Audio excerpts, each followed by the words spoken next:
Good evening, everyone. So today we'll have a panel discussion with four panelists, and the topic of our discussion is today economic impact of COVID-19.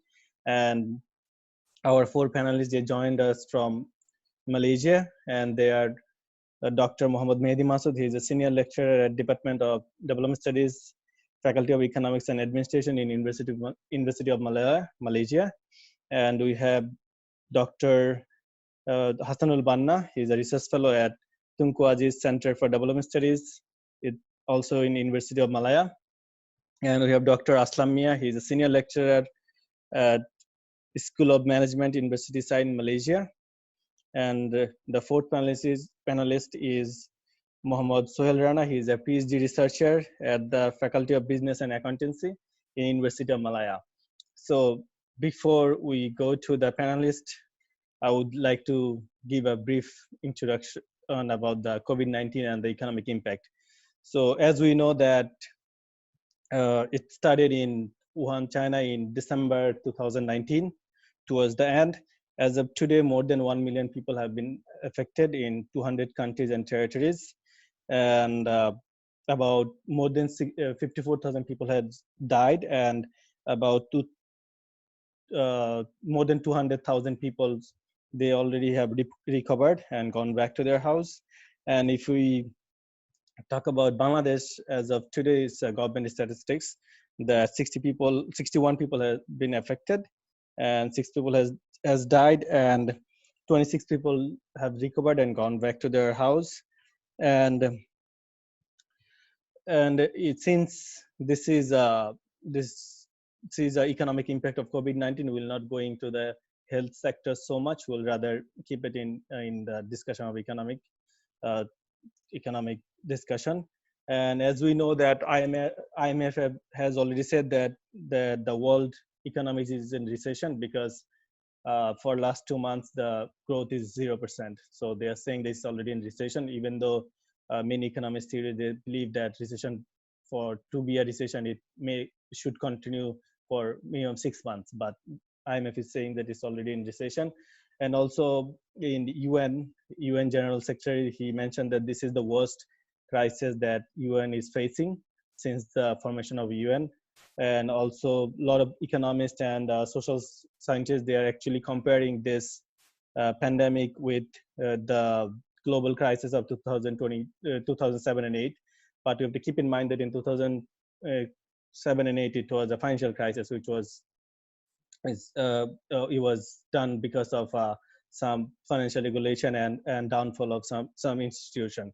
But this time that the recession they're saying is different, because it's not something that has been, so the financial institution has done something wrong. It's rather people or the government are actually telling people to stay at home, so the productivity is declining. So based on this, I would like to ask the first question to Dr. Aslamia is, will the world face recession, and if it is, how deep? Even the IMF is saying it's recession, not everybody is believing it's a recession yet. And also what may happen to Bangladesh. So Dr. Aslamia. Thank you very much, Dr. Khaled Saifullah, for bringing us to the platform to discuss some issues about COVID-19. One very important questions that need some discussions to overcome or to mitigate some problems. We have not decided, most of the economists or think tank, including TV or some other international organizations, although they have predicted that the world will go through economic recession, we do not have the statistics yet, because it may be probably since early January. So maybe it takes a little.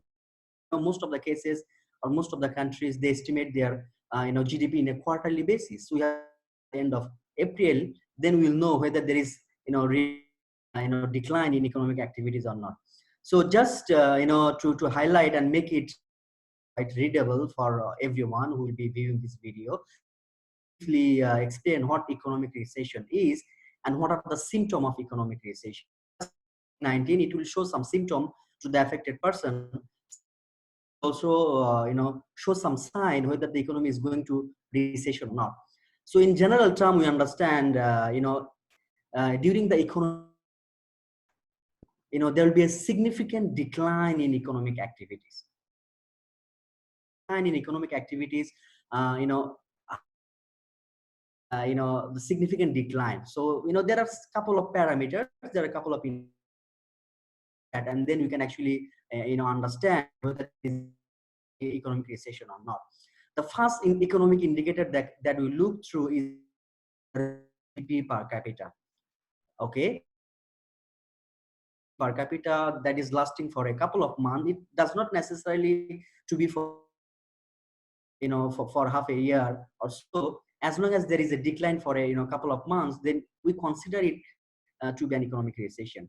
And then the second thing is of the people.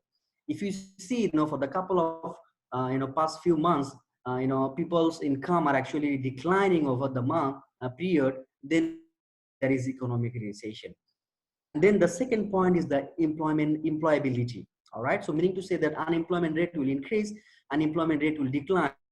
The BBC, 6.6 million people in the United States, they file for unemployment just for within a couple of days.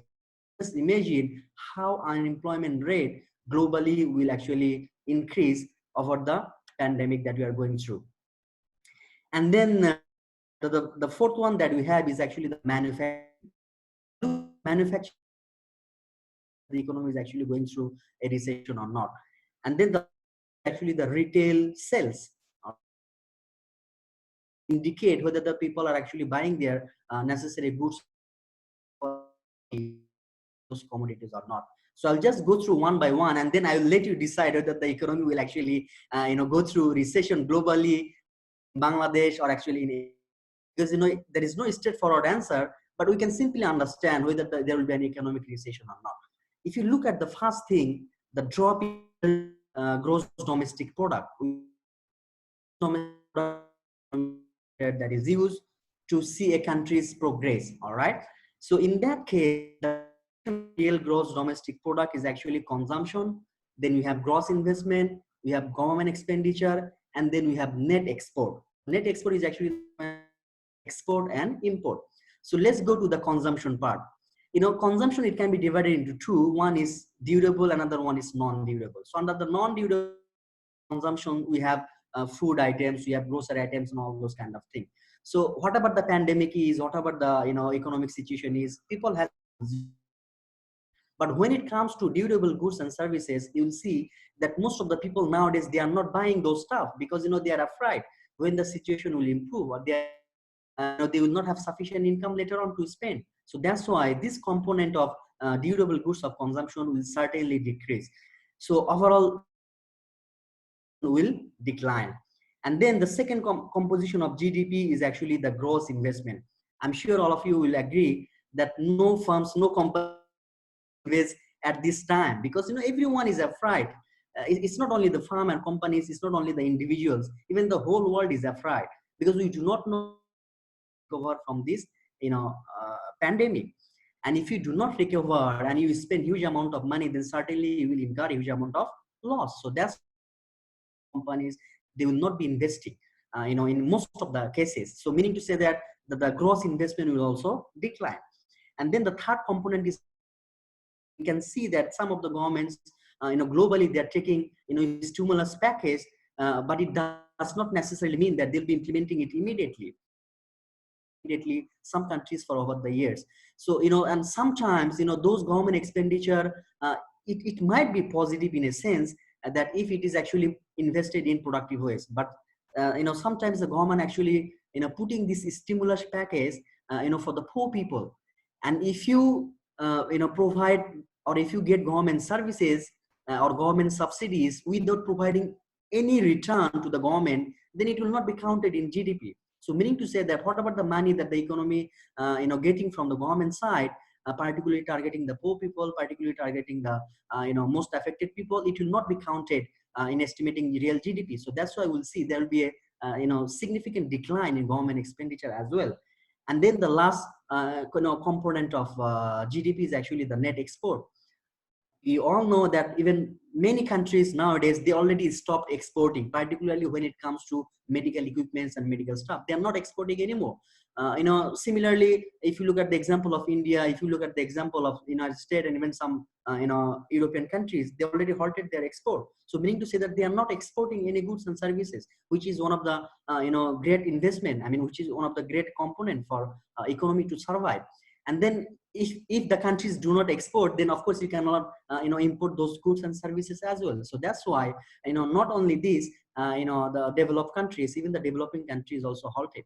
And then countries like Bangladesh, we rely so much on garments and apparel industries for foreign earnings. And if you look at some statistics and news recently released, more than 2.2 billions of euros order has been cancelled from European countries. So meaning to say that the garment industry has hardly hit, and they cannot sell those pre-order, because most of the factories are closed, most of the global value chain things are broken, so there is no consistency. So that's why there will be an overall decline in real GDP for the whole economy.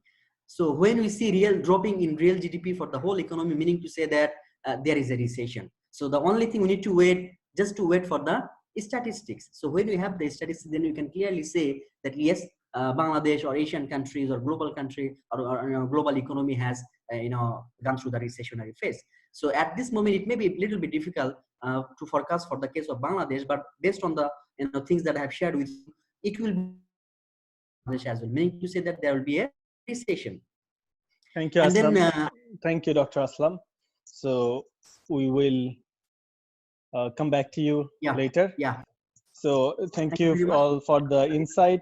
And for Bangladesh, I can share one thing with you, is that before Bangladesh announced any corona case, actually ADB has done an estimate, and ADB said that Bangladesh will lose $3 billion. So $3 billion is a lot for Bangladesh economy. So, but since after that, 2-3 days after that, we had our first case, and then things have been shut down. So I believe that the loss will be even greater than what ADB estimated before everything was shut down.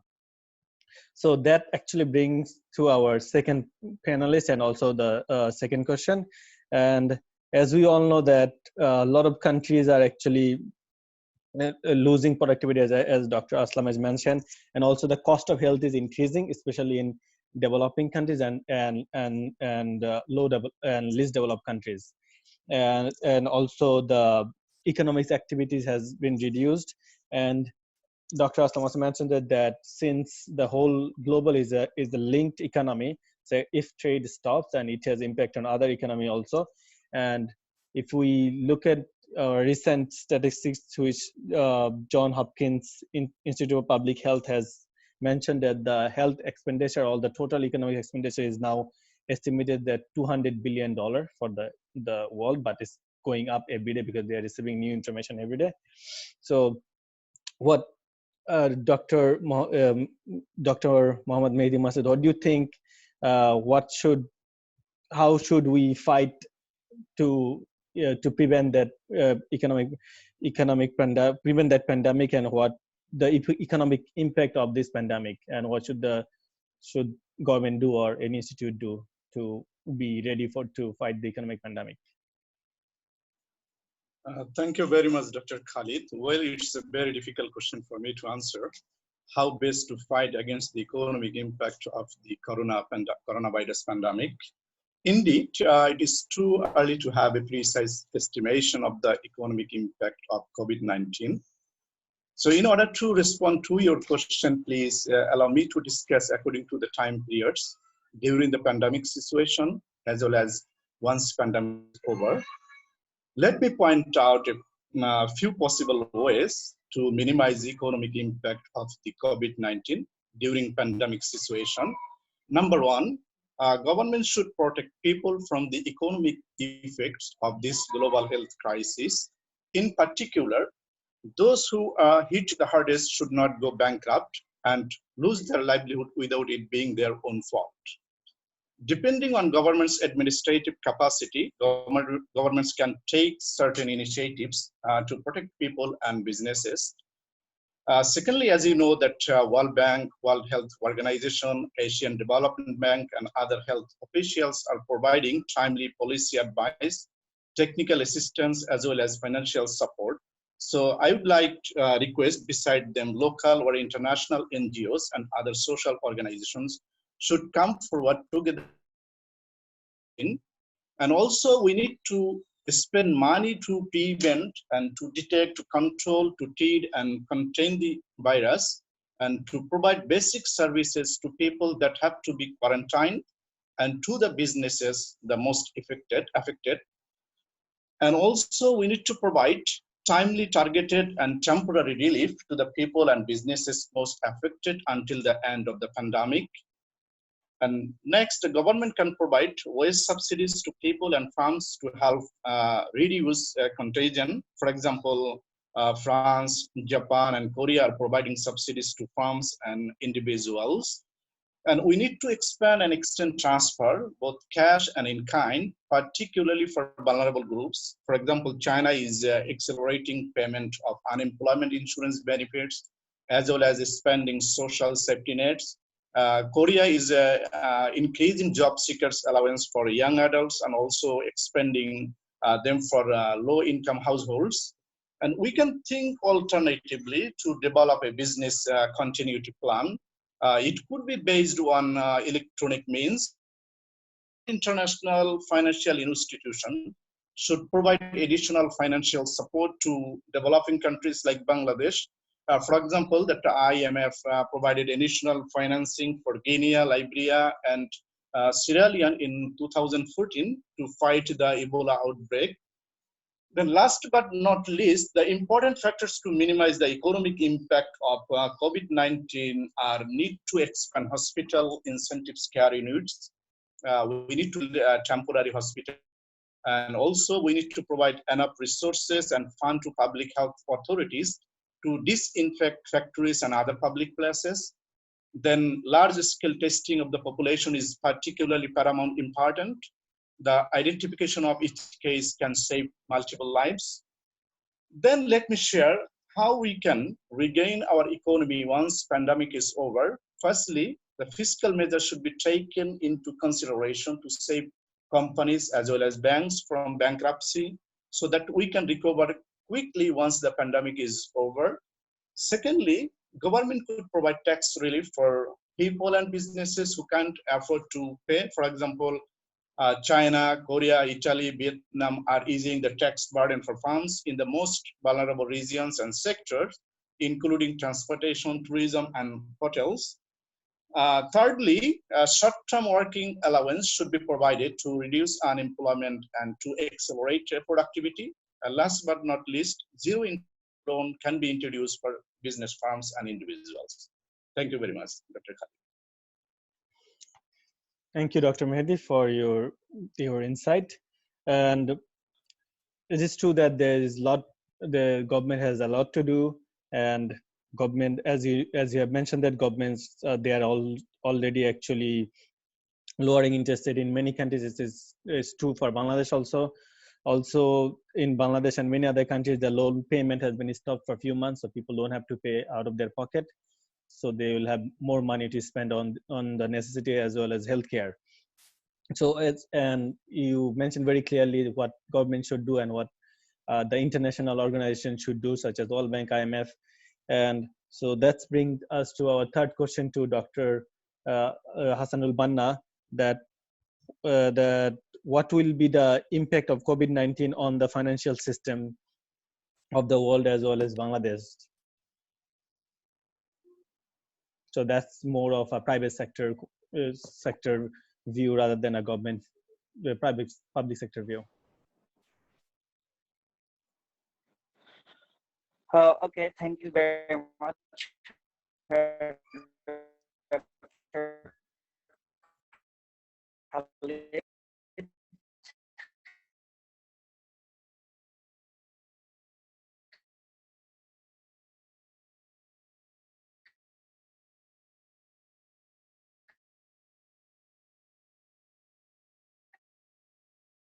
Uh, we are having problem this connecting to Dr.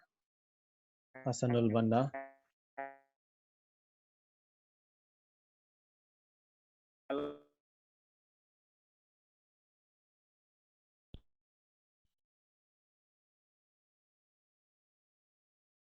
We'll wait for Dr. Hassanul Banna.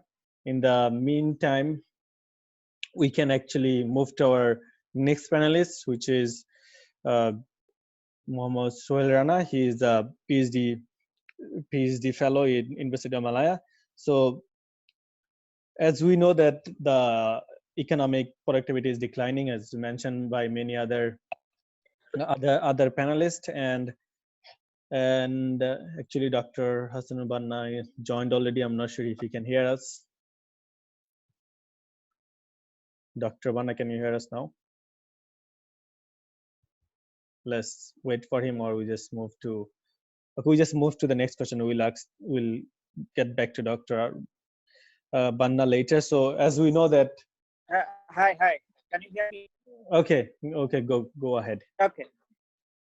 Yeah. Okay. Thank you very much, Dr. Khaled, for asking this question. Though it's a quite difficult question to answer without knowing some of the information, especially if you question, the how much further across the globe and what will be the effects on the economic activities, and the fiscal and the monetary policy reaction to the shocks, and finally the regulatory reaction to the possible bank fragility.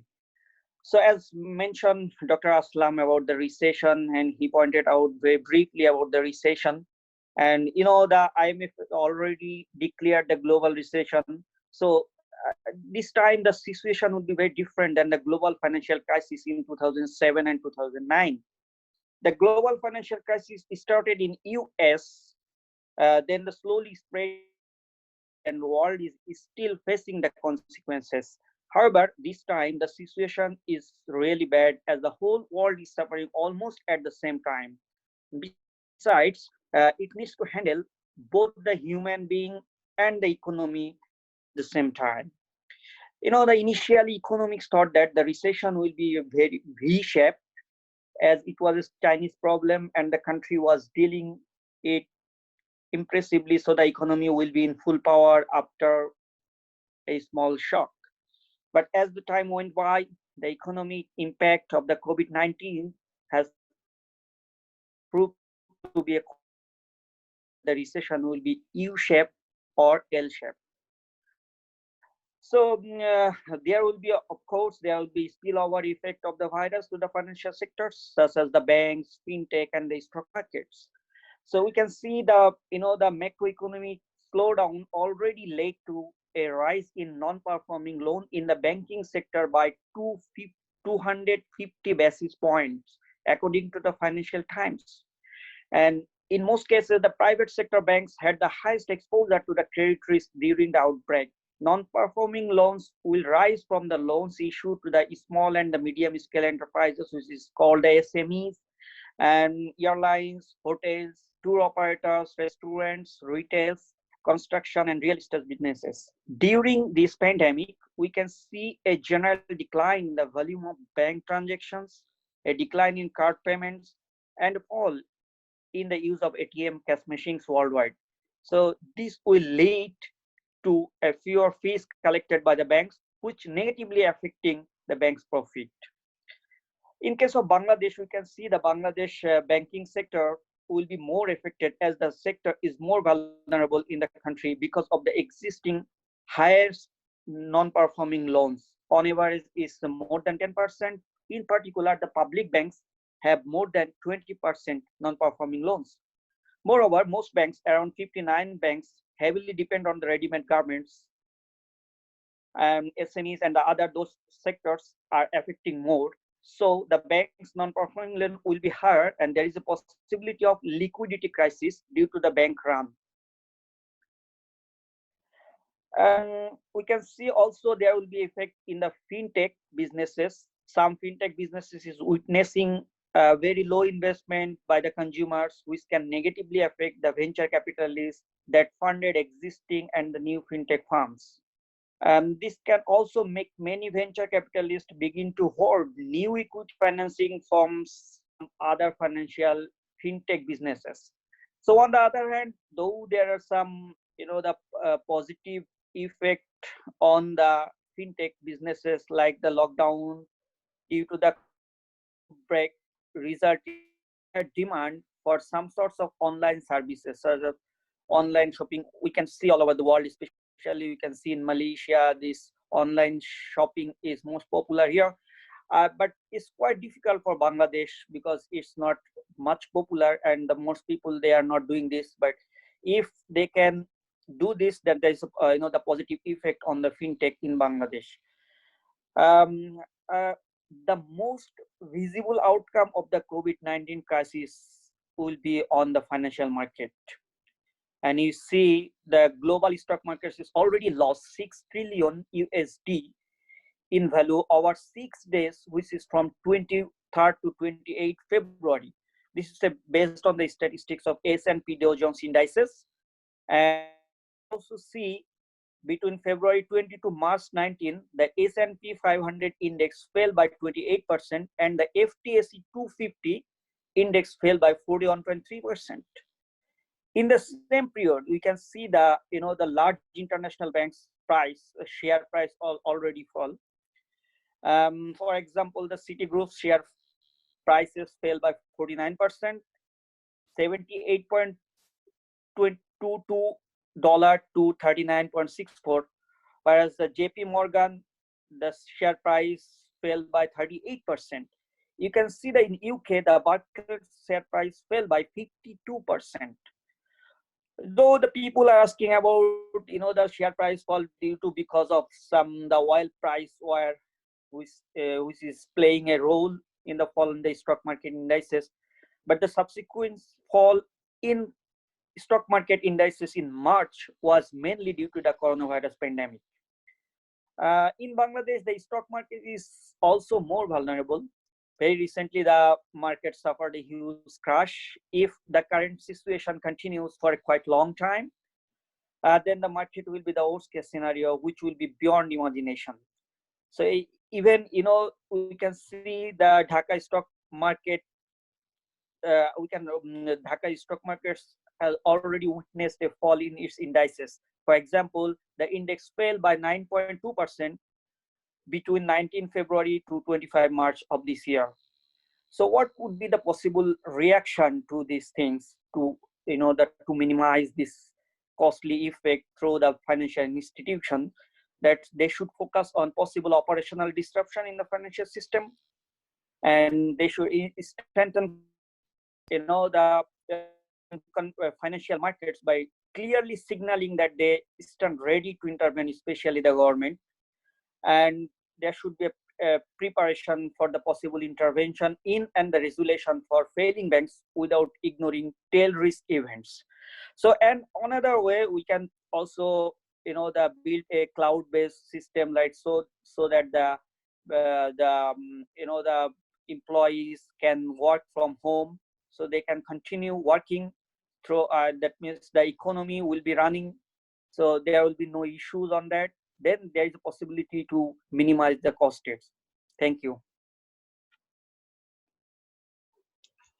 Thank you, Dr. Vanna, and thank you for pointing out that week of February, which that Monday is known as Black Friday of this year, which is not a shopping term, but because of the world stock price has fallen on that Monday.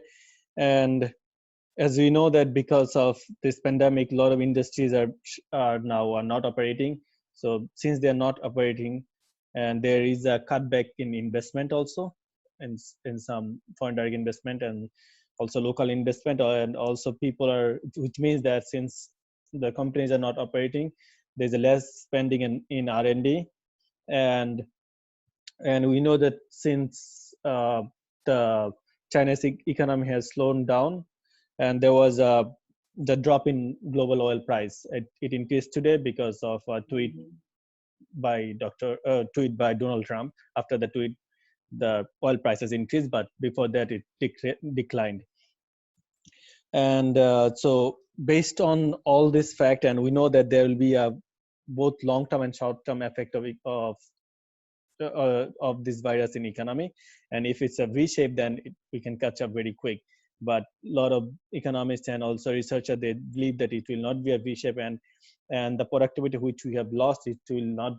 And some believe that maybe it may take more than 10 years to catch up to that point.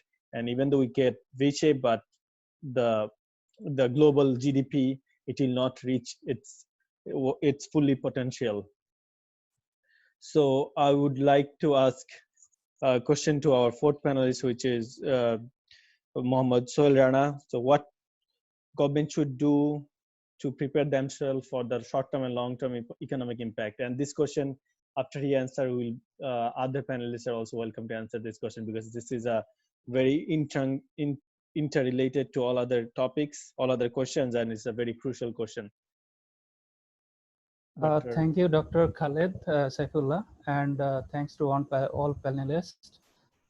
Actually, before going to tell you the whole story of this COVID pandemic, I would like to thank all the panelists because they have touched and addressed most of the issues here. But if I talk more about Bangladesh, things are totally different right at this point, because if we see the economy of Bangladesh, it's more rural-based economy, and sometime, rural-based and town-based economy. Uh, to make it very clear, if I tell you that how Bangladesh economy is urban-based economy, because most of the industries, manufacturing industries, MSMEs and SMEs are located in the capital and in cities or towns. So, when the lockdown started, all the businesses and farms have been shut down. As a result, most of the people are now at their homes, observing their home quarantine. In this case, how things are happening in Bangladesh? Things are happening in a different way. People have gone back to their villages, which has created a huge impact on the rural economy. If I tell you the story, the demand has been increased in the rural areas.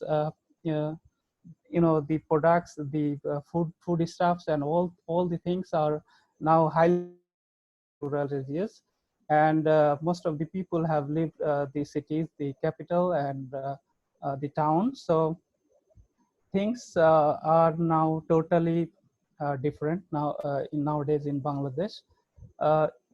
But if I give you an example, how rural economy is doing badly. Since agriculture sector has been also stopped, people are not going out in their fields to cultivate their lands. So there will be a huge demand in the short period. People will need more food. They cannot, avail and import right at this point because the whole world is closed. So they will, mostly depend on the local production. And if it is the case, then what would happen in the very short term? If I take it that this curfew or this shutdown, everything will continue for another 15 days or another 20 days, thing could be much worse. People cannot go out to work. They don't have any money in their pocket. They cannot buy their things, necessary things. So there will be, as Dr. Aslam mentioned, that there will be a recession, although he pointed it in a global view. Dr. Mehdi also, touched these issues. But when it comes to the poor people living in the country, when they do not have a huge amount of money in their savings, when people do not have, things to buy, how recession will work. So in this case, it would be a worst case scenario.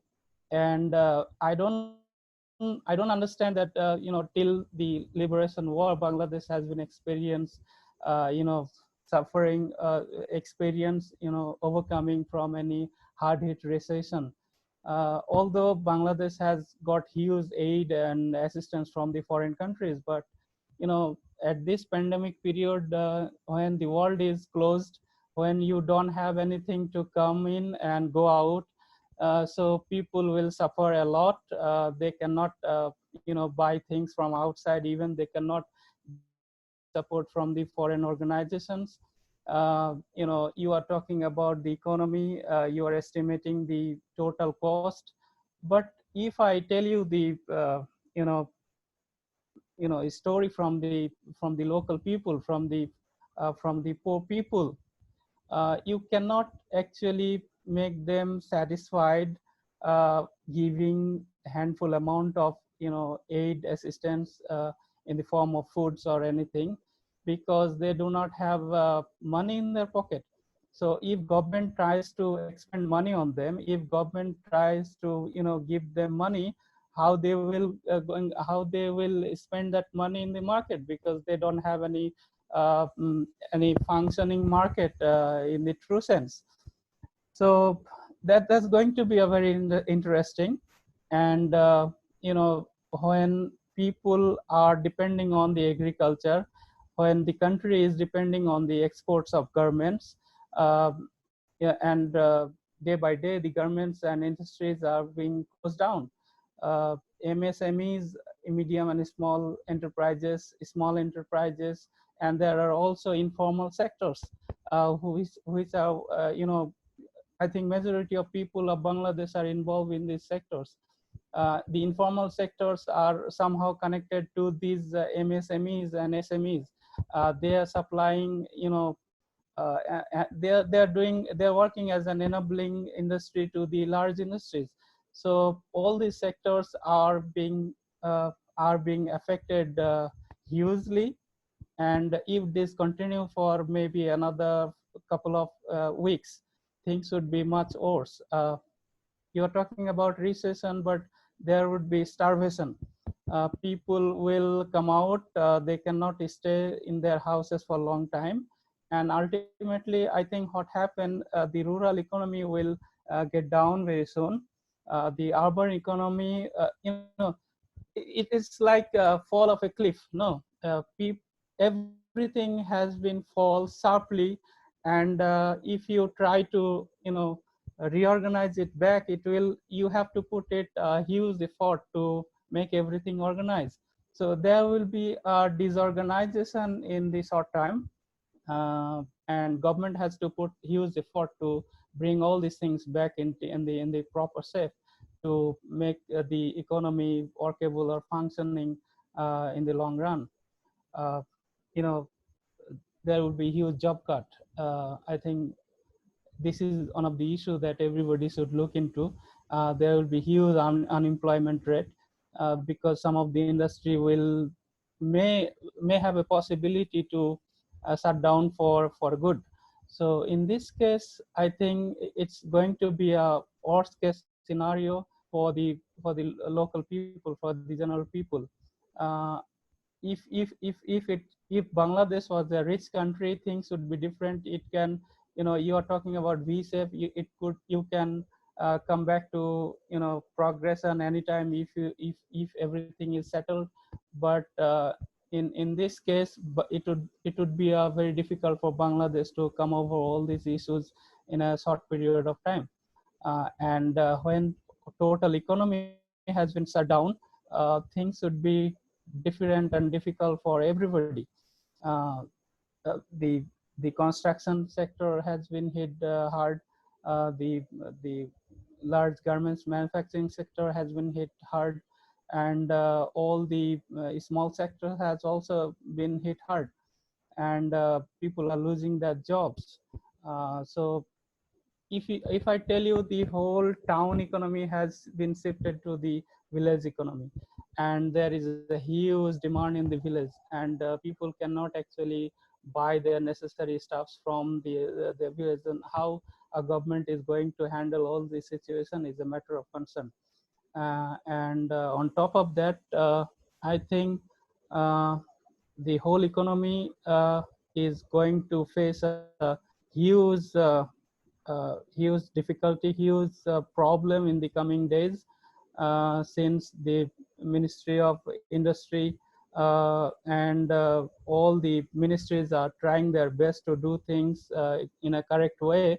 But I think they will face it difficult to find a way to solve all these situation in a proper way to make everything as usual.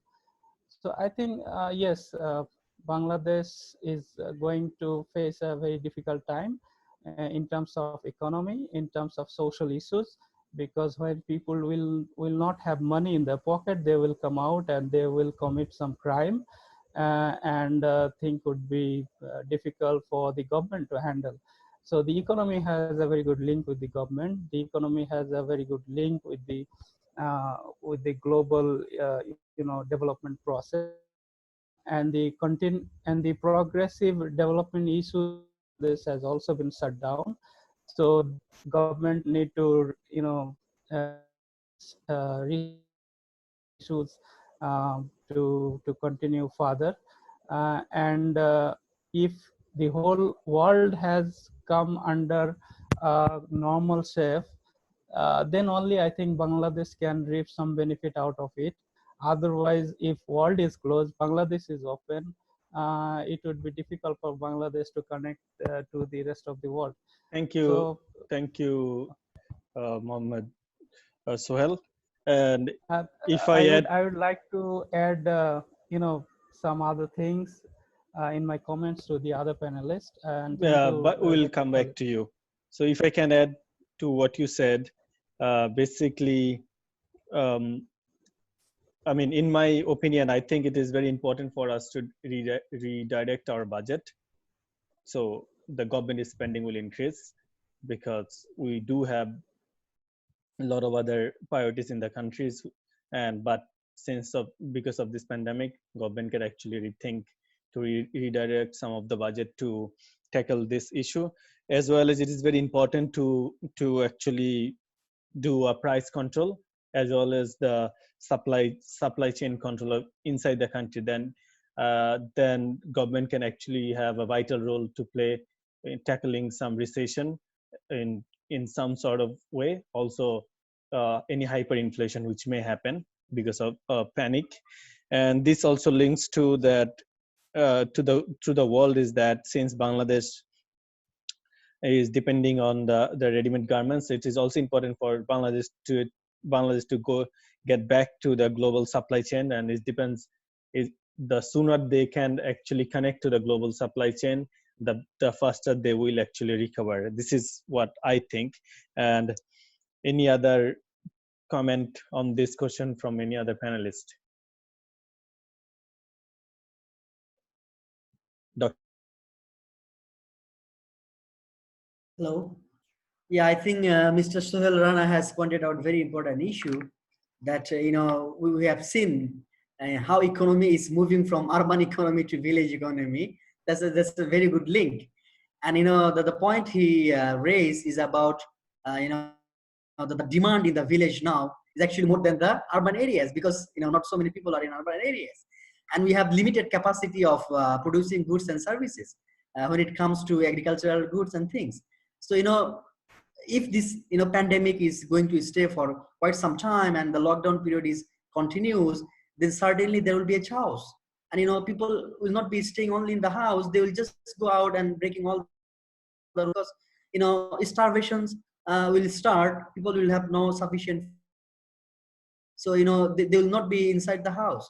So the greater thing, as well as the emergency case I can feel here, is that if the government do not take precautionary measures, given the fact that the pandemic may long last for a couple of weeks or even for a month, then how this channeling of goods and services from town to urban areas or urban areas to towns and village economies, there will be a chaos. All right, so that's why I think the market regulators from the government side should come forward and ensure that there is a smooth flow of goods and services from one place to another, and make sure that not everyone in the economy, not everyone in the villages or urban areas are suffering, because people will have no more income. And even sometimes if the production is halted, even when you have income or sufficient money, you cannot even buy the goods and services because they are not Okay. available.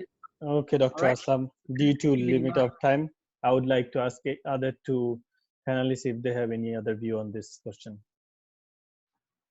Dr. Mehdi and Dr. Manna, a very short view because we don't have much time left. Thank you very much, all panelists. So actually, this is my concluding remark that, world developing nations like Bangladesh is more vulnerable to this pandemic. So I would like to say that actually to minimize the economic impact of COVID-19, we have to work together.